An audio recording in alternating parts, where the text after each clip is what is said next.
Friday. I'm Marta Nielsen with Utah State University Extension, and I'm so excited to bring back. I was about to say an old friend, but I mean, the last time we talked was just a couple of years ago, Tasha. But I'm excited to reintroduce you here as Tasha Howard. Your last name has Yeah. changed. Um, and we're going to talk a little bit more about what it is you do with Extension and get to know you a little bit better. So I'm glad that you're here. Yeah, me too. I'm excited to talk to you again. I always love our conversations. Yes, they are great. Okay, so I'm just pulling up my questions, so we'll be all ready. Will you just take a moment and introduce yourself? Tell us where you live, where you're from, and maybe some things you like to do. Fun facts. Yeah. So my name is Tasha Howard, previously Tasha Killian, if you're ever searching for any of the old Facebook lives. I've been married for just over a year. My husband and I live in Spanish Fork. We have a cute little border collie puppy who keeps us quite entertained. Oh, Yes, he is. He's quite the character.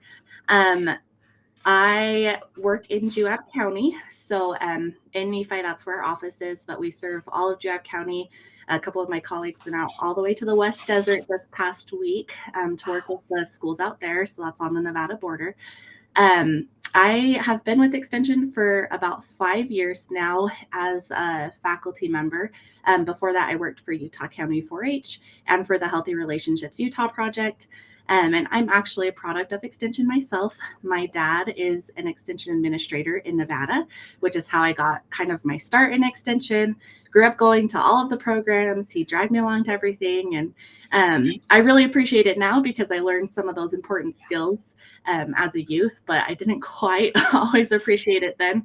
yeah. So that's really fun to have that connection with my dad and to work in, the same sort of job, do similar things. And so that's kind of how I got started. Our puppy does keep us quite entertained, but when we're not playing with him, we enjoy driving through the mountains, going hiking, camping, and we're really into shooting sports. So Oh, that's awesome. Did you ever imagine as, a little girl or teenager that you'd end up working at Extension like your dad? I didn't. It wasn't until like my sophomore year of college where I was like, I could actually probably do this as a career. Yeah. Oh, that's so funny. And I love hearing, we talk about this in every one of these meet extension interviews. I'm always interested to know if people knew about extension growing up or didn't find out about it until later. And um, we've got all kinds of folks here at Extension. Some grew up doing 4-H and some didn't find it until, adulthood. So I love hearing those background stories. Tell us about where you went to school and what you studied. So I went to Utah State for all of my schooling. Go Aggies. I got a bachelor's degree in family, consumer, and human development, and then my master's is in family and human development. Okay, awesome. Okay, let's see. Oh, I lost my questions.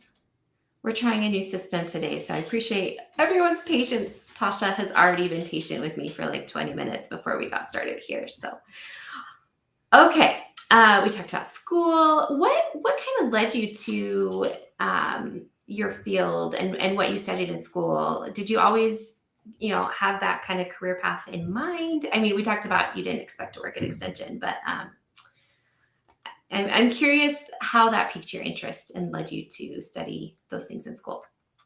Yeah, so I actually started out as an elementary ed, special ed major minor when I was a freshman. And I, started out just going to basic classes, and then they told you to meet with your advisor. And I sat down and met with my advisor.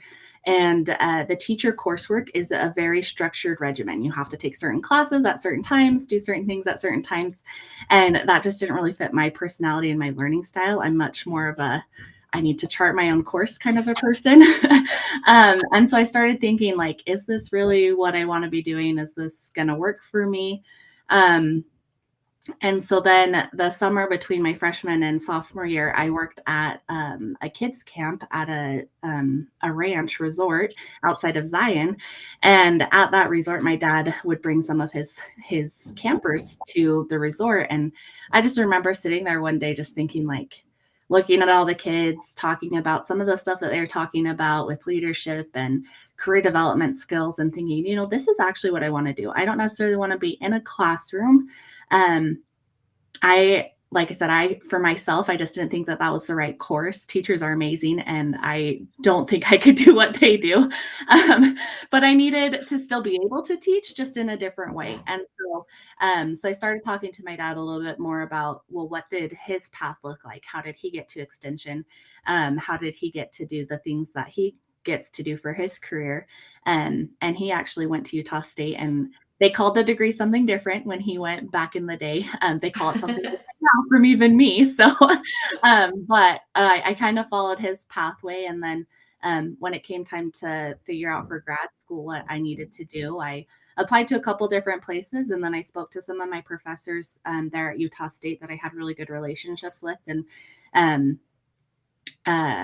they kind of were like, hey, just stick around here. And even if you want a PhD, you could hang out a little bit longer. And I was like, I don't know if I want a PhD, but I'll do the master's route. So that's kind of how I ended up there. And then as part of my schooling, I did an internship with Utah County 4-H with Jolene Bunnell there, and really learned about what Utah 4-H is all about, and just kind of fell in love with the Utah extension system, and working for extension. And then a position came open in Juab County, and the rest is history. Oh, that's fantastic. I'm going to throw you a little bit of a curveball question, because I think, for folks who are maybe in school or who have, graduate degrees, and maybe thinking about working for extension or wondering about working for extension, will you just talk a little bit about what the options are? Some of our extension folks have master's degrees, some have PhDs, some are full professors, some are associate professors, there's so many different options. Will you give us just a little taste of those options? And, especially since you've navigated that yourself and made decisions, give us a little overview. Yeah, I would say one of the big things, especially if you're currently in school, is there are internships, which is one of the things that I did. And the internships are given to enrolled students in a bachelor's degree. And this is just to kind of help fill out, like, hey, is extension for you? Is it something that you want to do? And we have tons of different positions. So I work with a 4-H program coordinator, who sometimes they have a bachelor's degree, sometimes they don't. Sometimes they just have a lot of work experience. That's the case in my county. She's got tons of work experience in recreational therapy and working in youth programs. So there's program coordinators for lots of different areas. There's home and community. I think there's actually a program coordinator position open for the entire home and community department. There's 4-H program coordinators in all of the counties. And then there are different tracks that you can take in terms of hiring, and it depends on obviously open positions and how that works. But there are some educators in the counties, and their title is an educator versus a faculty member, who have bachelor's degrees, and they basically do all of the same things that we do. They do all of the same things that we do. They just don't necessarily have the tenure requirements. Right. And that's where you see the assistant, associate, and full professors, is we go through what's called the tenure process, which is about 6 years to become an assistant professor. And then you can go on after that, or to become an associate professor. And then you can go on after that to become a full professor. And just kind of like a performance review, you submit your documents on your third year for an internal review, meaning you say, hey, here's all the stuff I've been doing, all the cool things that have happened that I've made an impact in. You have a committee that helps you through that process. And then when it gets to your 6th year, that same committee says, hey, you've done a great job. We're going to send it to some external reviewers from other states. They're going to look at what you've done, and they're going to say the same thing that we've already said, great job. And then it's a lot of work to put all the documents together. I don't want to downplay it. It is a lot of work to put all that together. But it's really cool that you get to have that ability to really showcase your work and say, hey, I did this, and because I did this, here's the impact that I've had. Yeah. So hopefully that answers your question. I know I didn't. Yeah. Well, and some extension agents don't end up going the tenure track, and that's an option as well. What is the title for those that is it professional practice? Yeah, it's professional practice. Yeah. So and then there's specialists too. There's so many options with extension. So if if you're interested in more of that, maybe we should do a whole other educational live video about the different options Yeah. with Well, extension. and even there's a staff assistant positions, there's program assistant positions. There are seriously so many different positions for people who want to get involved in extension. I know some of the best people who have been kind of those champions for extension in the counties are the staff assistants who maybe their children were involved in 4-H, and so they were like, hey, there's an open position. I'll go ahead and do that while my kids are in school. And they've been honestly some of the best support to us as faculty, but also just the champions of extension in the county. Yeah. Oh, I love that. And it's been so enriching for me to just be associated with all of these different extension folks around the state and get to know them and see their successes in their programs. It's awesome.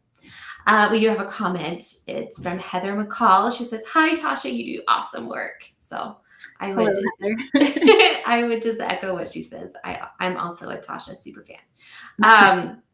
Tell me a little bit more about working in Juab County, and what that's like. It's a more rural county in Utah. So I would imagine it's a little different than working, in along the Wasatch Front. Yeah, it is. And I would say one of the biggest things is it's a little bit easier to find your partners in the county, right? In some of the bigger counties, there's so many different agencies doing so many different things. Whereas in the smaller counties, we're able to kind of find who those partners are and work with them a little bit better. One thing that I love about Judd County, and if you talk to anybody who's ever lived there or worked there, you'll hear the same thing, is the sense of community. If something happens and there's a death or a sickness, or somebody's just having a rough day, there's gonna be somebody to help lift you up. That's just what the county is about, and that's down to the county commissioners. We have fantastic commissioners who really support our programming and who understand and have those hard conversations with us and talk about how can we solve some of these issues.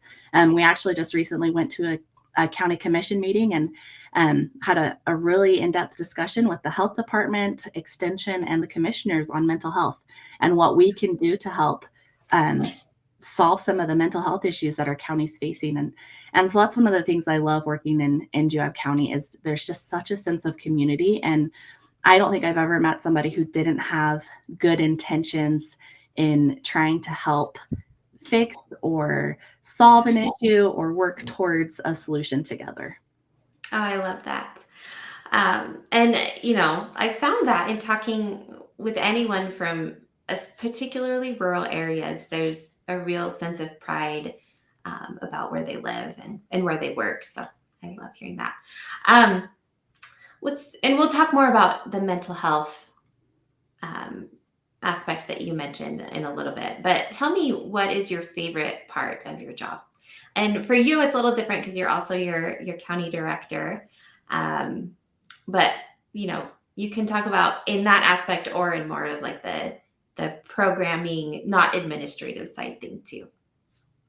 Yeah, I think it kind of transcends everything, and that really is being able to see a change in somebody, whether that's a 4-H'er who just learned that, or who made a cake for the first time, right? They've never made a cake before, they've never decorated a cake before.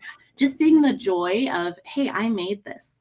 And that same sort of idea transcends to a staff assistant who maybe didn't quite understand what extension wasn't fully grasping the idea of it, and they are able to answer a question when somebody comes in and explain what 4-H is and how to register. To a mental health class where somebody was like, oh yeah, I can make a difference. I can actually recognize when there's signs and symptoms and make a change. To even like a freeze drying class where somebody's like, hey, I made this. Like just that whole idea of creation and control and just knowledge building, like that is just, it's so entwined in everything that we do in extension, no matter what the skill set is. And I just love seeing that like aha proud moment of, hey, this is mine. I did this. It's very fulfilling. Like extension work is really gratifying and fulfilling. I think you hit the nail on the head. So I want to talk about some of the programming that you do, the kinds of things that you help people with, and yeah, what you have going on right now. And you touched on it, but let's talk about it a little bit more. Yeah, so I do a couple different things. So my role statement is family and consumer sciences, health and wellness, and 4-H. So I say that I do a little bit of everything. Um, so Most some of them, extension people do. yeah. But some of the main programming that I do, and that I've been able to help with mental health and agricultural producers. Now, I'm from Las Vegas, so this is not something I ever thought I would be doing. I am not a farmer myself, not a producer myself. I've never shown an animal. Oh, I did show cats, so, but I've never shown like a farm animal in a 4-H show. But as I got into this job, I sat down with my commissioners in that first little introduction, and one of the commissioners said, it's great what you guys do, but we just had a suicide in our county. How can we help? And that kind of started me on a trajectory that I never thought I would be on. And I have learned so much. And so with that, we've kind of created, and we're calling it the Ag Wellness Program. And we received funds through a regional grant from USDA. And so we partner with Washington State University on this, and tons of partners across the western region of the United States. And with that, we've partnered with the Institute, let's see if I can get their new name right, the Institute of Disability Research and Policy. Maybe I said that wrong. I'll send Marta the link so we can put that in here. We'll get that up. Yeah, they used to be the Center for Persons with Disability on campus. And we've created these 2 online courses. And the courses, the first one is geared more towards the community members, so producers themselves, their family members who may be struggling with just the extreme amount of stress that comes from farming. I don't think people really think about that when they think about farm life, but there's a lot of stress. Like, you're dependent on the weather, you're dependent on if your animals are healthy, you're dependent on if there's going to be a fire. There's so many different things that you're dependent on. And then on top of that, Utah's facing lots of issues with the urbanization and farmland disappearing and rising costs of everything. And drought. There's so much stress. Yeah. And so this first course, it's called Ag Wellness. You can find it online. It's $5 to take. And I'm posting the links as you're describing these things so Perfect. that folks can find those and sign up. Perfect. So yeah, so this first course is just to help you work through some of those stressors. It focuses on the ACT model for therapy, so acceptance and commitment therapy, and it takes you through 6 different skills that can help you when you are feeling that stress. And so if you are somebody, even if you're not a farmer or rancher, obviously this one is geared towards that. But if you're facing stress, which we all are, you can take this course and work through those 6 skills, and to be able to deal with that stress in a better way. And hopefully have it not turn into a mental health issue or something that can't be solved. And so obviously this doesn't replace therapy in any way, shape, or form, but it does help people who may not have access to some of those therapists as we see in those rural counties, right? There's just can't drive down the street and find 3 different therapy offices. Yeah. And then the second course is called the Mental Health Awareness and Advocacy for Ag. And so this course was actually, I took it as a graduate student. It's a course that Dr. Ty B. Aller at Utah State University, he has been teaching this course for quite some time on campus. And then we took that course and we adapted it for agricultural producers.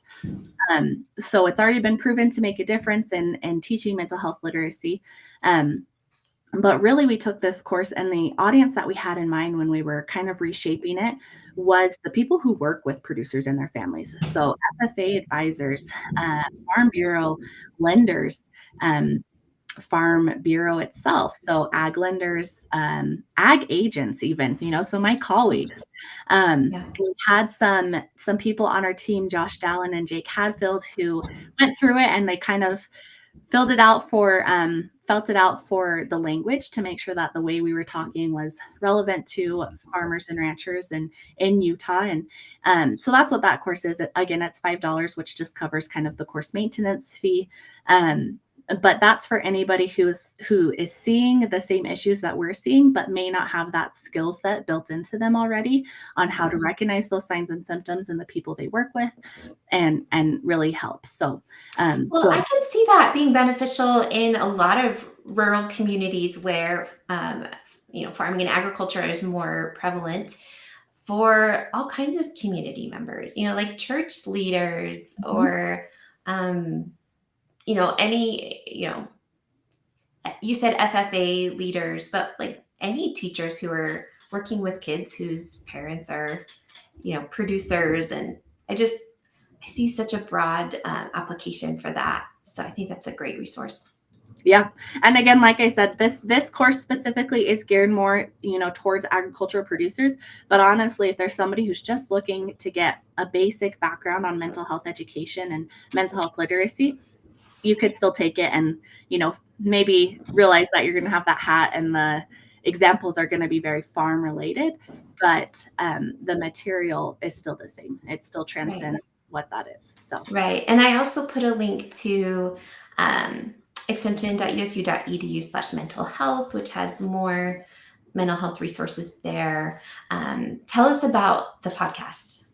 Yes, the podcast is something that has been really interesting to hear. So the podcast started out as the first episode is one of our faculty member, Josh Dallin, talking about how he went and took a mental health literacy course that was taught in his community, just kind of to check a box off. And then it goes into tell how a story about how he actually needed to use that information with somebody really close to him within a few weeks after taking that class.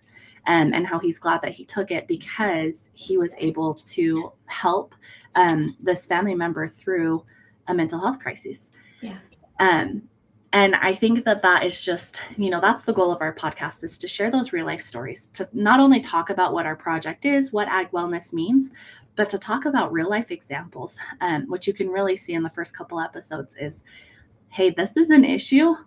And even if you don't think, because mental health is still very stigmatized in rural counties and with our producers, meaning that it's not something that we have open conversations about.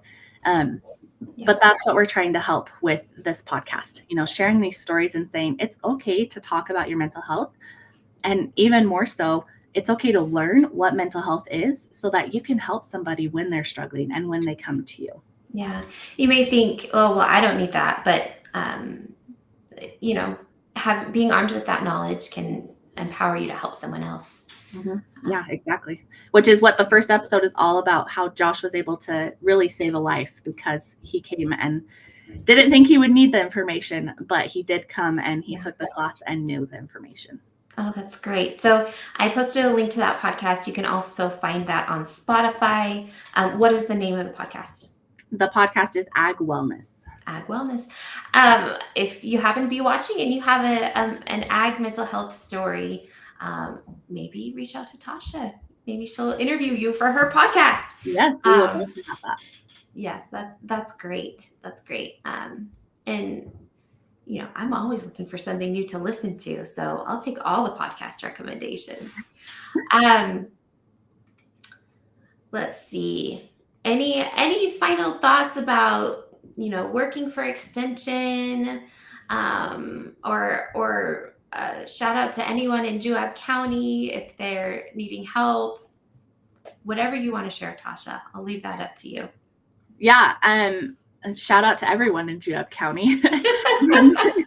Oftentimes they say that Extension is a place's best kept secret. And we've worked really hard to make that not the case in Juab County. So hopefully, we were able to be some, across the state. I think Utah has really made a difference and said that, hey, Extension is here and we're here to help. And so that's just what I would say. No matter where you're at in Utah or in another state, if you have any sort of a question, and I really mean any sort of a question, you can find your Extension. You can give them a call. And if they don't know the answer personally, there are things that I'm like, that's out of my realm of knowledge. But I know somebody who that's their bread and butter. That is what they studied. That's what they know. Right. We really are a connecting link. Um, and if we don't know the answer ourselves personally, we can find somebody who does know the answer, whether that's in Utah or across the whole nation. Honestly, we'll find somebody who can answer your question, and that's honestly what I think the best part of Extension is Yeah. being that connector between community organizations, between building knowledge and improving lives, like our little tagline says. But really, that's what we do. That's what we're here for. That's what I'm here for. So if you are in Juab County and you have a question, give us a call. We'll see if we can connect you to somebody. If you're in a different county, look up your Extension faculty member and give them a call. All right, that's a perfect note to end on. Thank you so much, Tasha.